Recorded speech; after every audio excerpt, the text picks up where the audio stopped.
Bismillahirrahmanirrahim. Assalamu alaikum students. Today we will discuss inventories. In this chapter, the main topic is how to determine the cost of inventories using three cost flow methods. FIFO method means first in first out method, LIFO method, last in first out method, and average cost method under the perpetual inventory system and periodic inventory system. So in this chapter, we will discuss what are the differences when we use the two inventory systems, perpetual inventory system and periodic inventory system, and we use the cost flow methods, FIFO, LIFO, and average cost method.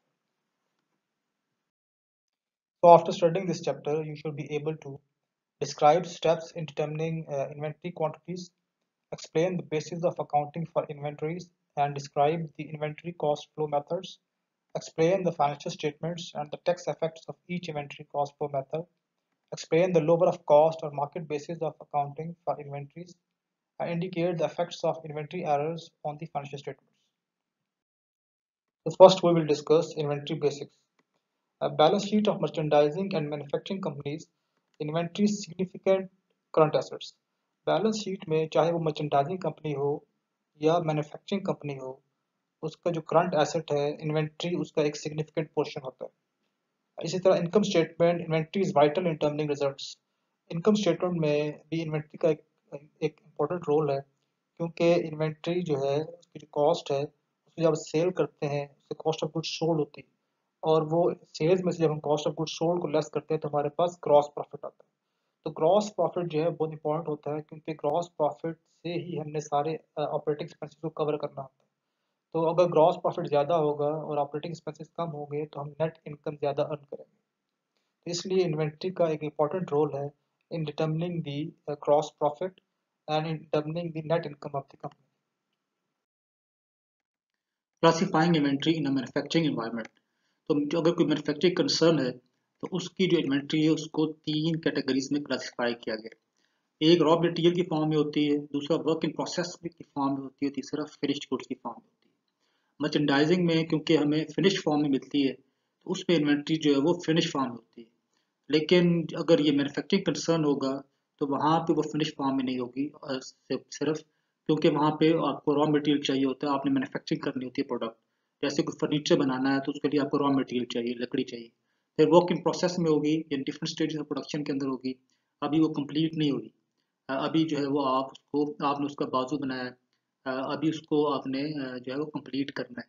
Finish goods का मतलब है कि अब वो ready for sale, अब वो chair मुकम्मल बन चुकी है और अब आप उसको बेच सकते हैं. तो जो प्रोडक्ट जो है वो कंप्लीट हो जाए, फिनिश्ड हो जाए, यानी वो अपनी ऐसी हालत में आ जाए कि जिसको आप बेच सकते हैं, तो it is ready for sale now. तो मैन्युफैक्चरिंग कंसर्न के अंदर हम 3 तरह की इन्वेंट्रीज जो है वो एग्जिस्ट करती हैं. एक रॉ मटेरियल्स की फॉर्म में होगा, या फिर वर्क इन प्रोसेस की फॉर्म में होगा, और या फिर फिनिश गुड्स की फॉर्म में होगा. Ownership of goods in transit. अगर गुड्स इन ट्रांजिट हैं और अभी रास्ते में है, अभी जो है वो बायर को रिसीव नहीं हुई, तो इसमें जो ओनरशिप है, जो लीगल टाइटल है, वो बायर को कब ट्रांसफर होता है. तो इसमें दो चीज़ें हैं, एक है एफओबी शिपिंग पॉइंट और दूसरा है एफओबी डेस्टिनेशन पॉइंट. अगर एफओबी शिपिंग पॉइंट है, the ownership of the goods passes to the buyer when the public carrier accepts the goods from the seller. तो जब वो जो सेलर जो है, जब गुड्स को पब्लिक कैरियर को के हवाले कर देता है या उसको ट्रक में लोड करवा दिया उसने, तो उसके साथ ही जो ओनरशिप है वो ट्रांसफर हो जाती है बायर को. अगर वो एफओबी डेस्टिनेशन पॉइंट है तो legal title to the goods remains with the seller until the goods reach the buyer. तो एफओबी अगर डेस्टिनेशन पॉइंट है तो टाइटल जो है वो उसका ट्रांसफर होता है, या ओनरशिप जो है उसको ट्रांसफर होती है बायर को, जब बायर उसको एक्चुअली रिसीव करता है गुड्स. तो एफओबी शिपिंग पॉइंट होगा और एफओबी डेस्टिनेशन पॉइंट में ये डिफरेंस है. एफओबी शिपिंग पॉइंट में ओनरशिप उसको ट्रांसफर होती है जब सेलर जो है वो उसको पब्लिक कैरियर के हवाले करता है, और एफओबी डेस्टिनेशन पॉइंट में उसका ट्रांसफर होती है जब बायर उसको एक्चुअली रिसीव कर लेता है. इस डायग्राम में आपको नजर आ रहा है कि यहाँ पे एफओबी जो शिपिंग पॉइंट है, इसमें सेलर ने हैंड ओवर कर दिए goods to the public carrier. तो जहाँ पे उसने हैंड ओवर कर दिए गुड्स पब्लिक कैरियर को, तो ऑनरशिप का जो टाइटल है वो ट्रांसफर हो गया बायर को. इसी तरह अगर एफओबी डेस्टिनेशन पॉइंट है तो जब वो जो गुड्स हैं वो बायर में रिसीव कर रहा है, तो यहाँ जब वो रिसीव करेगा तो तब ओनरशिप जो है वो ट्रांसफर हो जाएगी बायर को। तो it all depends on the terms of sale कि आपकी टर्म्स ऑफ सेल क्या है, एफओबी शिपिंग पॉइंट है या एफओबी डेस्टिनेशन है। तो ये एफओबी शिपिंग पॉइंट और एफओबी डेस्टिनेशन पॉइंट इस चीज़ को इंश्योर करेंगे कि कब जो ओनरशिप टाइटल है वो ट्रांसफर होगा। अगर जैसे ही ओनरशिप टाइटल ट्रांसफर हो जाएगा, आप उसको अपने पास एज एन इन्वेंटरी जो है वो रिकॉर्ड करेंगे। इन्वेंट्री अकाउंटिंग सिस्टम्स, ये इन्वेंट्री अकाउंटिंग सिस्टम हमने पहले पढ़े थे पिछले चैप्टर में। इसमें एक परपेचुअल इन्वेंट्री सिस्टम है और दूसरा पीरियोडिक इन्वेंट्री सिस्टम है। तो परपेचुअल इन्वेंट्री सिस्टम में हम एक डिटेल रिकॉर्ड बनाते हैं और हर आइटम की कॉस्ट जो है वो उसको हम मेंटेन करते हैं, और cost of each item is sold determined when sale occurs. और जैसे ही हम सेल करते हैं, साथ ही कॉस्ट ऑफ गुड्स सोल्ड की भी आप एंट्री पास करते थे। तो हम यहाँ पे जो जो आइटम बेचेंगे उसकी भी कॉस्ट डिटरमिन करेंगे कि हमने जो चीज़ें बेची हैं उसकी कॉस्ट क्या है। तो इसमें जो परपेचुअल इन्वेंट्री सिस्टम है, इसमें अप टू डेट रिकॉर्ड होता है कि जो आपने इन्वेंट्री परचेज की जैसे, और आपने जो इन्वेंट्री बेची और फिर वो कॉस्ट ऑफ गुड्स सोल्ड में कन्वर्ट हुई। पीरियोडिक इन्वेंट्री सिस्टम में हम कॉस्ट ऑफ गुड्स सोल्ड को अकाउंटिंग पीरियड के एंड के ऊपर डिटरमिन करते हैं। तो ये एक मेजर डिफरेंस है between the perpetual inventory system and the periodic inventory system. Perpetual में हम जो है वो उसको साथ साथ रिकॉर्ड करते रहते हैं, और पीरियोडिक इन्वेंट्री सिस्टम में हम कॉस्ट ऑफ गुड्स सोल्ड को eight the end of the accounting period he determine करते हैं। Basis of accounting for inventories, periodic cost flow methods. यहाँ पे क्योंकि हमने इन्वेंट्री की कॉस्ट को डिटरमिन करना है और उसकी कॉस्ट ऑफ गुड्स सोल्ड को भी डिटरमिन करना है, उसके लिए हम different cost flow method use करेंगे आगे चल के। लेकिन उससे पहले एक ओवरव्यू है कि पीरियोडिक इन्वेंट्री सिस्टम में कॉस्ट कैसे डिटरमिन होती है।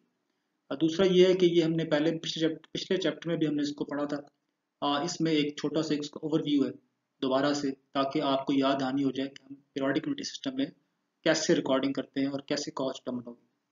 So revenues from the sale of merchandise are recorded when sales are made in the same way as in a perpetual system. Merchandise की सेल वैसे रिकॉर्ड होती है जैसे कि परपेचुअल सिस्टम में होती है। तो पीरियोडिक में भी वैसी ही होती है। अकाउंट रिसीवेबल्स को डेबिट किया, सेल्स को क्रेडिट किया। अगर क्रेडिट के ऊपर, अगर कैश के ऊपर तो कैश को डेबिट किया और सेल्स को क्रेडिट कर दिया। No calculation of cost of goods sold is made at the time of sale of the merchandise. तो कॉस्ट ऑफ गुड्स सोल्ड की एंट्री हम पास नहीं करते, ना ही उसकी कोई कैलकुलेशन करते हैं। जब हम सेल्स करेंगे तो सेल्स के साथ कॉस्ट ऑफ गुड्स सोल्ड को रिकॉर्ड ही करेंगे, ना ही उसकी कोई कैलकुलेशन करेंगे।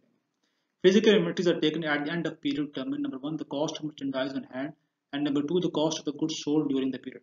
तो फिजिकल इन्वेंट्रीज को जो इन्वेंट्रीज हैं उसको हम फिजिकली काउंट करेंगे और फिर ये देखेंगे कि जो हमारे पास इसका इन्वेंट्री है उनकी कॉस्ट क्या है। और सेकेंडली फिर हम ये डिटरमिन करेंगे कि कॉस्ट ऑफ गुड्स सोल्ड जो है उस पूरे पीरियड के अंदर उसकी क्या value. Allocating inventoriable cost, inventory cost under the periodic inventory system. तो इसमें हम जो कॉस्ट है उसको एलोकेट करेंगे बिटवीन एंडिंग इन्वेंट्री और cost of goods sold. Allocation is made at the end of the accounting period, और एलोकेशन जो है वो अकाउंटिंग पीरियड के एंड की होगी। फर्स्ट ये है कि the cost assignable to the ending inventory are determined. जो एंडिंग इन्वेंट्री है उसको जो कॉस्ट असाइन करनी है उसको सबसे पहले हमने डिटरमिन करना है कि ये जो हमारे पास इन्वेंट्री है, फॉर एग्जाम्पल अगर एक इन्वेंट्री ले लें, एक ही आइटम ले लें, अगर फॉर एग्जाम्पल उसकी कॉस्ट जो है वो 10 रुपीज़ पर यूनिट है, 100 यूनिट्स हमारे पास पड़े हैं, तो 10 इंटू 100 जो 1000 बन जाता है। The cost of the ending inventories is subtracted from the cost of goods available for sale to determine the cost of goods sold. तो ये हमने फार्मूला पहले भी पढ़ा था कि जो cost of goods available for cell है उसमें से अगर आप एंडिंग इन्वेंट्री को लेस कर दें तो हमारे पास कॉस्ट ऑफ गुड्स सोल्ड आ जाता है। थर्ड ये cost of goods sold is then deducted from sales revenues in accordance with the matching principle to get gross profit. तो लास्ट में हम क्या करते हैं, हम सेल्स में से कॉस्ट ऑफ गुड्स सोल्ड को आप लेस कर दें तो आपके पास ग्रॉस प्रॉफिट जाता है। ये वही फार्मूला है जो हमने पिछले चैप्टर में भी पढ़ा था। कॉस्ट ऑफ गुड्स सोल्ड को डिटरमिन करने के लिए you need 3 steps. First is to record purchase of merchandise, then determine the cost of goods purchase, और third determine the cost of goods on hand at the beginning and end of the accounting period.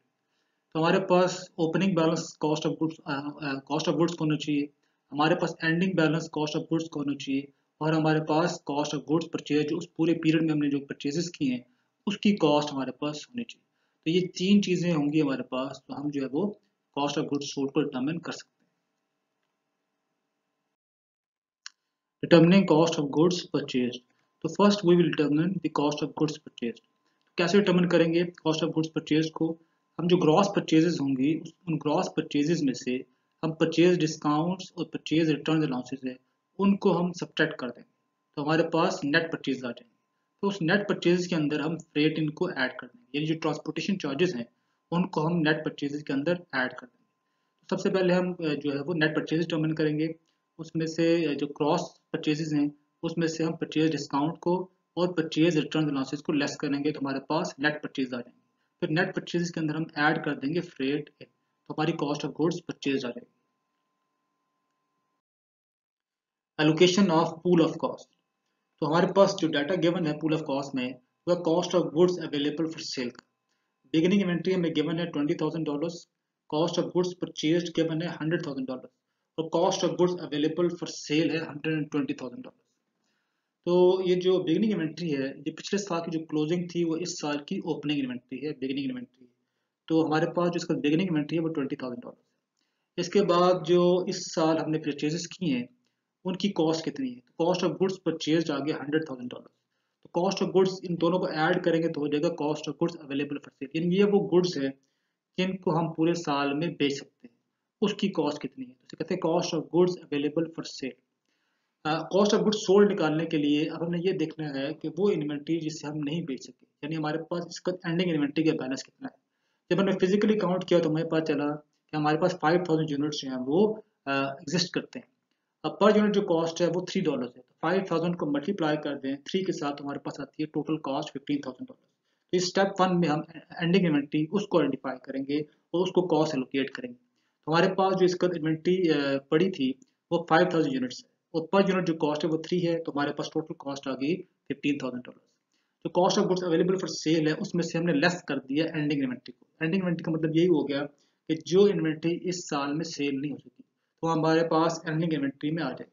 तो cost of goods for available for cell में से जब हमने less किया ending inventory को तो हमारे पास आ गया कॉस्ट ऑफ गुड्स सोल्ड। तो कॉस्ट ऑफ गुड्स सोल्ड निकालने का तरीका ये है कि आपने ओपनिंग इन्वेंट्री में ऐड करना है कॉस्ट ऑफ गुड्स परचेज को, तो हमारे पास आ जाएगा cost of goods available for cell और उसमें से हमने फिर लेस करना है एंडिंग इन्वेंट्री को, तो हमारे पास आ जाएगा कॉस्ट ऑफ गुड्स सोल्ड। तो हम फिजिकली चेक करेंगे कि हमारे पास कितने यूनिट्स अवेलेबल हैं जिससे हम पूरे साल में बेच नहीं सके, उसकी पर यूनिट कॉस्ट कितनी है। जब उसको मल्टीप्लाई करेंगे तो हमारे पास एंडिंग इन्वेंट्री कॉस्ट हो जाएगी। तो cost of goods available for cell में से लेस कर दें एंडिंग इन्वेंट्री, तो हमारे पास कॉस्ट ऑफ गुड्स सोल्ड आ जाएगी। Using actual physical flow costing, costing of the inventory is complicated because specific items of inventory on hand may have been purchased at different prices. जब आप goods purchase करते हैं तो आप सारी goods एक ही वक्त में परचेज नहीं करते, बल्कि आप डिफरेंट टाइम से परचेज करते हैं। जब आप डिफरेंट टाइम से परचेज करते हैं तो उनकी जो कॉस्ट है वो भी डिफरेंट हो सकती है, तो आप डिफरेंट प्राइसेस के ऊपर उनको परचेज कर रहे होते हैं। तो वहाँ आप उसको आइडेंटिफाई करना, उसको कैसे आइडेंटिफाई करें कि ये जब हमने गुड्स परचेज की थी इसकी कॉस्ट कितनी है, उसके लिए एक मेथड इसे कहते हैं स्पेसिफिक आइडेंटिफिकेशन मेथड। अगर आप कभी इलेक्ट्रॉनिक्स की शॉप पे गए हो तो वहाँ पे बहुत सारी उनकी प्रोडक्ट्स पड़ी होती है, तो समटाइम्स वो आपसे ये कहते हैं कि अच्छा जब हम रजिस्टर चेक करते हैं कि हमने इसकी कॉस्ट क्या थी, इसकी प्राइस क्या थी, तो वो अपने रजिस्टर पे चेक करते हैं कि इसकी क्या प्राइस थी जब आपने इसको परचेज किया था। तो उन्होंने डिफरेंट टाइम्स के ऊपर परचेज किया होता है और उसके लिए उन्होंने उसको कोई ना कोई टैग या मार्क लगाया होता है। तो each item of inventory is marked tag or coded with its specific unit cost, तो उन्होंने कोई ना कोई निशानी रखी होती है उसकी, ताकि जिसके थ्रू वो देख सकें और उसको जाके अपने रजिस्टर पे आसानी से टाइम जो है वो ज़्यादा कंज्यूम ना हो, वो जाके देख सकें कि ये जो हमने पर्टिकुलर प्रोडक्ट है ये हमने कितनी प्राइस के ऊपर परचेज किया था, तो कहते हैं स्पेसिफिक आइडेंटिफिकेशन मेथड। इसके थ्रू हम जो है वो आइडेंटिफाई करते हैं कि ये जो हमारे पास गुड्स अवेलेबल हैं इस वक्त जो कि अभी सेल नहीं की eight the end of accounting period, ये हमने किस किस प्राइसेस के ऊपर जो है वो परचेज की थी। फिर हम उस यूनिट कॉस्ट को उसकी क्वांटिटी के साथ मल्टीप्लाई करते हैं, तो हमारे पास कॉस्ट ऑफ गुड्स जो एंडिंग इन्वेंट्री है उसकी आ जाती है। जैसे इस डायग्राम में आपको 3 टीवी सेट्स नजर आ रहे हैं, तो हर एक की कॉस्ट डिफरेंट है। जैसे एक की कॉस्ट $7 है और एक की कॉस्ट $750 है और एक की कॉस्ट $800 है।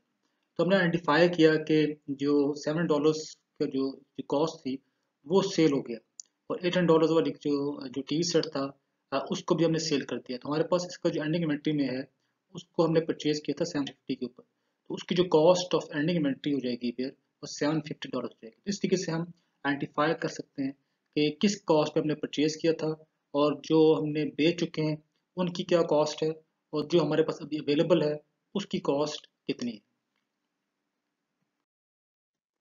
Using assumed cost flow methods, तो यहाँ पे हम 3 एजम्पशंस ले रहे हैं और उन एजम्पशंस की बेस के ऊपर 3 मेथड्स डेवलप हुए हैं। उनको यूज़ करके हम कॉस्ट ऑफ एंडिंग इन्वेंटरी और कॉस्ट ऑफ गुड्स सोल्ड को डिटरमिन करेंगे।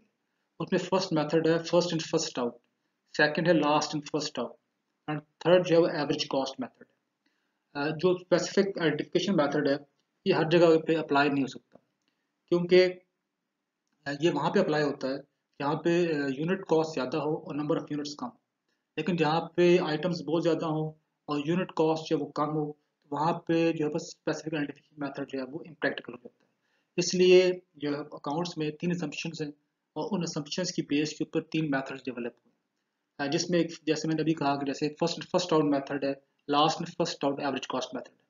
फर्स्ट इन फर्स्ट आउट की assumption ये है कि जो हमने पहले परचेज किए हमने पहले बेच दिए। दूसरी की assumption ये है कि जो लास्ट में फर्स्ट आउट यानी लास्ट में जो हमने परचेज किया था उसको हमने पहले बेचा, और एवरेज कॉस्ट में हम फिर एवरेज लेके एवरेज कॉस्ट निकाल के फिर उसकी जो है वो कॉस्ट ऑफ एंडिंग इन्वेंटरी और कॉस्ट ऑफ गुड्स सोल्ड को डिटरमिन करते हैं।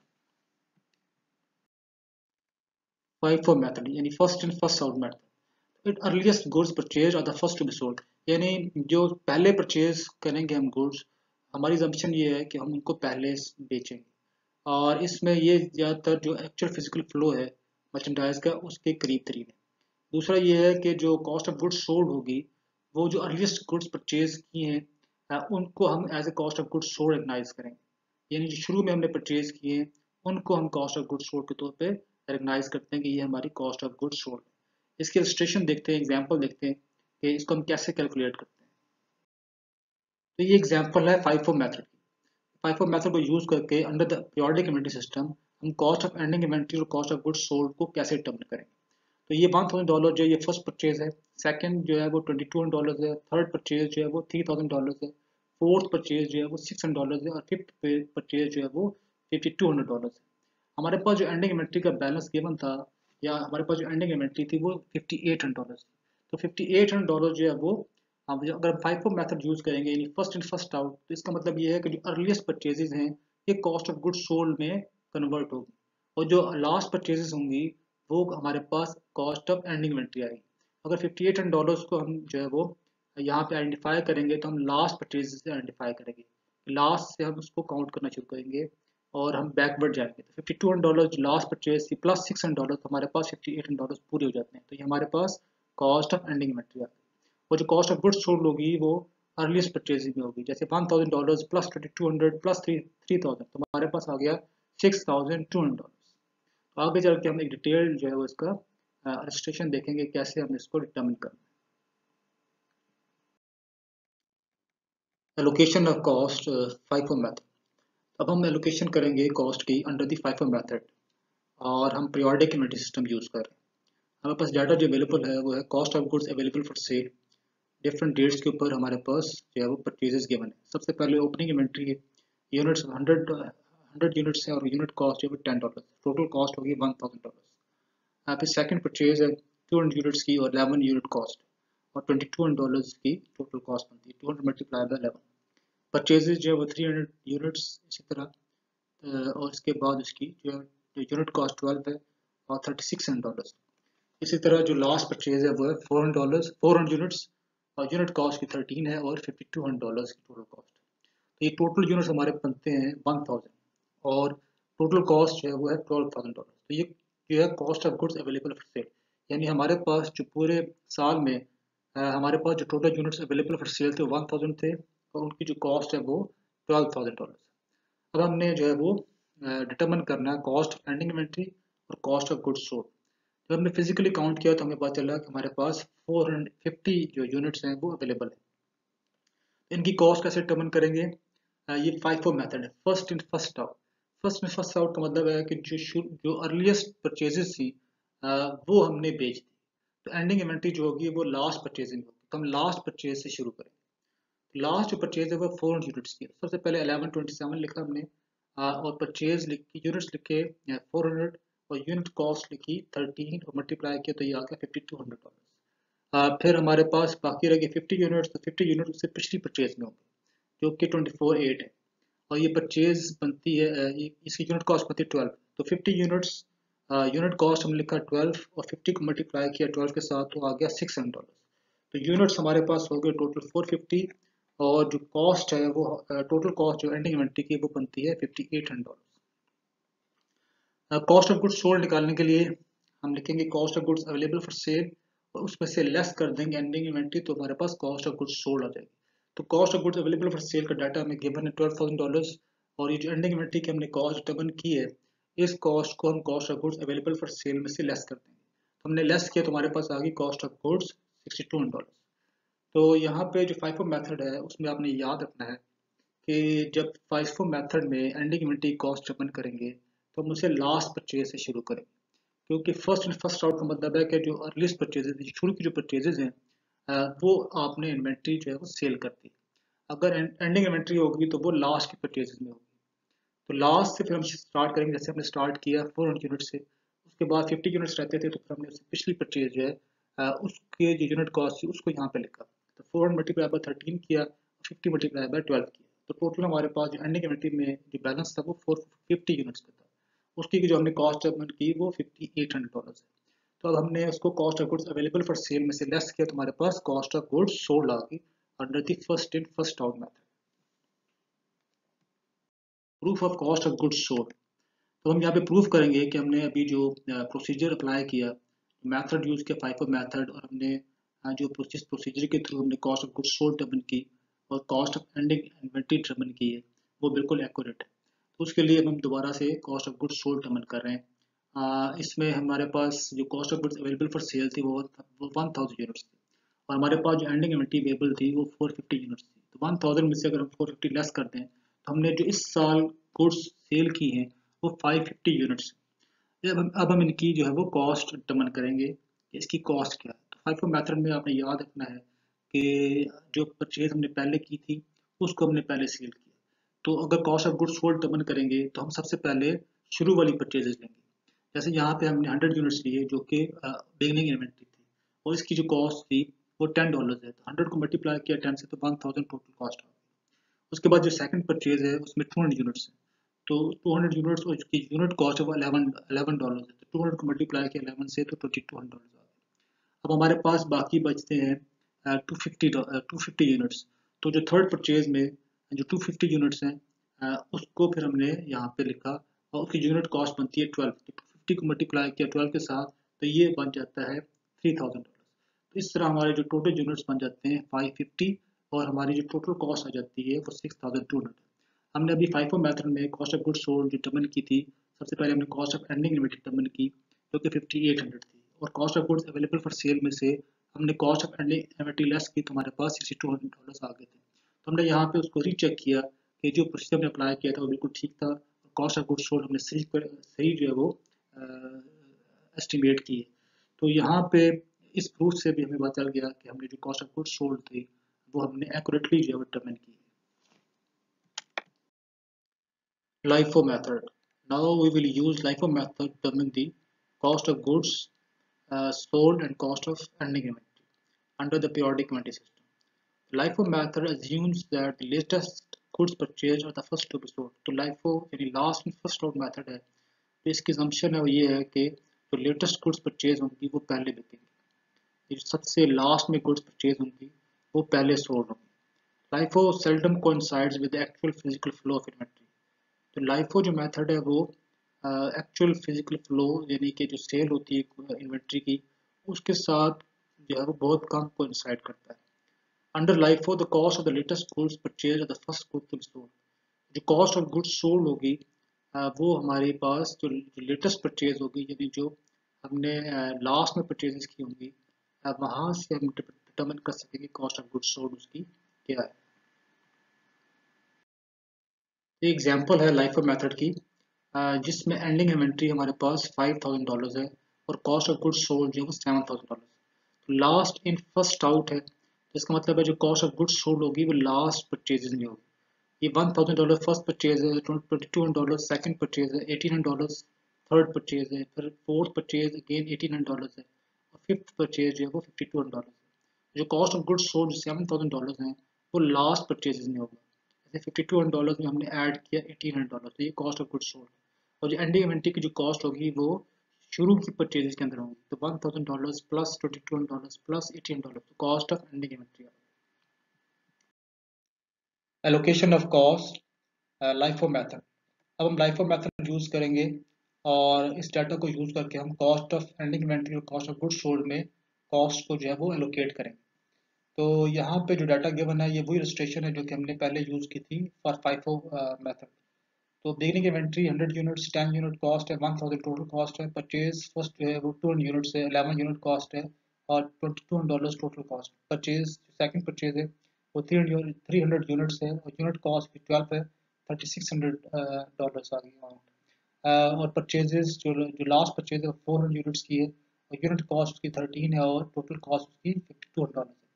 टोटल यूनिट्स बन गई 1000 और टोटल कॉस्ट आ गई $12,000। तो अब हम जो है सबसे पहले एंडिंग इन्वेंट्री जो है उसकी कॉस्ट को डिटर्मिन करेंगे। तो स्टेप वन में हमने एंडिंग इन्वेंट्री जो हमारे पास 450 गिवन थी, उसको अब हम जो है वो यहाँ पे उसकी कॉस्ट को डिटर्मिन करेंगे। तो लास्ट में फर्स्ट आउट है, इसका मतलब ये हुआ कि जो लास्ट में हमने परचेज की उसको पहले भेज दिया। तो एंडिंग इन्वेंट्री जो होगी वो शुरू के बैलेंसेस में होगी। तो सबसे पहले हमने ओपनिंग इन्वेंट्री लिखा 100 यूनिट्स और यूनिट कॉस्ट 10 और टोटल कॉस्ट लिख दी 1000। उसके बाद 200 यूनिट्स जो था सेकंड फर्स्ट परचेज थी, 11 उसकी यूनिट कॉस्ट है, टोटल अमाउंट आ गई $2200। अब बाकी रह गए हमारे पास 150 यूनिट्स। तो 150 यूनिट्स जो है वो 300 यूनिट में से हमने यहाँ पर लिखे 150 यूनिट्स और यूनिट कॉस्ट लिखी 12 और मल्टीप्लाई किया तो हमारे पास आ गया $1800। तो 450 यूनिट्स जो है उनकी टोटल कॉस्ट बनती है वो $5000 बनती है। जब हमने फाइफर मेथड यूज़ किया था तो जो टोटल हमारे पास यूनिट से 450 थे उसकी टोटल कॉस्ट बन रही थी $5800। तो अब यहाँ पे जब हमने लाइफर मेथड यूज़ किया तो कॉस्ट ऑफ एंडिंग इन्वेंट्री जो है वो डिफरेंट आ गई। कॉस्ट ऑफ गुड्स सोल्ड, तो फार्मूला वही है, cost of goods available for cell में से लेस कर देंगे एंडिंग इन्वेंट्री को तो हमारे पास कॉस्ट ऑफ गुड्स सोल्ड आ जाएगी। इस केस में जो कॉस्ट ऑफ गुड्स सोल्ड है वो $7000 है। जब हम मेथड चेंज करते हैं तो उससे जो कॉस्ट ऑफ एंडिंग इन्वेंट्री है वो भी चेंज हो जाती है और कॉस्ट ऑफ गुड्स सोल्ड जो है वो भी चेंज हो जाती है। इसका फिर डायरेक्ट इम्पैक्ट जो है वो इनकम स्टेटमेंट में आता है। इसका प्रूफ देख लेते हैं। क्योंकि हमने 450 यूनिट्स हमारे पास एंडिंग इन्वेंट्री में थे, 1000 में से 450 लेस की तो 550 यूनिट्स हमने सेल की। तो यहाँ पे जो लास्ट जो परचेज थी वो है 400 यूनिट्स की, उसकी यूनिट कॉस्ट बनती है 13, उसको मल्टीप्लाई किया तो हमारे पास आ गई टोटल कॉस्ट $52। और जो बाकी रह गए 150 यूनिट्स वो उससे पिछली परचेज जो है उसमें से हम वो हमारे सेल हुए। तो 150 हमने लिखा यूनिट्स और यूनिट कॉस्ट जो है वो 12 है, 150 को मल्टीप्लाई किया 12 से तो हमारे पास $18 आ गया। 550 यूनिट्स की टोटल कॉस्ट बनती है वो $7000। इस तरीके से हमने ये प्रूव भी किया कि जो प्रोसीजर हमने पहले अप्लाई किया था वो बिल्कुल सही था और हमने सही कॉस्ट ऑफ गुड्स सोल्ड भी डिटरमिन की और कॉस्ट ऑफ एंडिंग इन्वेंटरी भी डिटरमिन की। तो इससे हमें ये पता चला कि जो कॉस्ट ऑफ गुड्स सोल्ड है और जो कॉस्ट ऑफ एंडिंग इन्वेंटरी है वो डिफरेंट होती है अगर हम मेथड्स चेंज करते हैं। जैसे फाइफो में डिफरेंट थी और अब यहाँ पे लाइफो में वो कॉस्ट ऑफ एंडिंग इन्वेंटरी भी डिफरेंट है और कॉस्ट ऑफ गुड्स सोल्ड भी डिफरेंट है। तो आज के लिए इसको यहीं पे हम जो है वो एंड करते हैं और आप इसको सुनिएगा गौर से, फिर इंटरेक्टिव सेशन के अंदर हम इसको फर्दर डिस्कस करेंगे।